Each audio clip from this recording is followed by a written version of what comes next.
सांगलीत 2 वर्षाच्या चिमुकलीवर भटक्या कुत्र्याचा हल्ला. सांगली शहरातील एसटी स्टँड परिसरातील बुर्ले गल्ली गावभाग येथे घराजवळ अंगणात खेळत असलेल्या एका लहान 2 वर्षाच्या बालिकेवर भटक्या कुत्र्याने अचानक हल्ला केल्याची धक्कादायक घटना घडली आहे.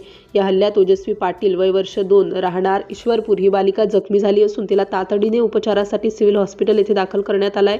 ही मुलगी काही दिवसांपूर्वी सुट्टीसाठी सांगली येथे आपल्या आजीकडे राहण्यास आली असता ही दुर्दैवी घटना घडली. मिळालेल्या माहितीनुसार ओजस्वी पाटील ही बुर्ले गल्ली गावभाग येथील आपल्या आजीच्या घरी अंगणात खेळत असताना परिसरातील एका भटक्या कुत्र्याने अचानक तिच्यावर झडप घातली. भटक्या कुत्र्याने केलेल्या हल्ल्यामुळे ओजस्वीनीच्या हातावर, पाठीवर, मांडीवर व खांद्यावर खोलवर जखमा झाल्या आहेत. ओजस्वीने आरडाओरडा केल्यानंतर परिसरातील नागरिकांनी तात्काळ त्या भटक्या कुत्र्याला बाजूला केल्यामुळे मोठा अनर्थ टळला. सांगलीतील गावभाग परिसरात भटक्या कुत्र्यांच्या टोळ्या फिरत असून परिसरात भीतीचे वातावरण पसरले आहे. महापालिका आरोग्य विभाग मात्र गांधारीच्या भूमिकेत असून भटक्या कुत्र्यांचा बंदोबस्त करण्यामध्ये महापालिका प्रशासन निष्क्रिय ठरले आहे. निष्पाप जीव गेल्यानंतरच महापालिका प्रशासनाला जाग येणार का, असा संतप्त सवाल नागरिकांमधून होतो आहे. सिटी इंडिया न्यूजसाठी सांगली जिल्हा प्रतिनिधी राहुल शिंदे.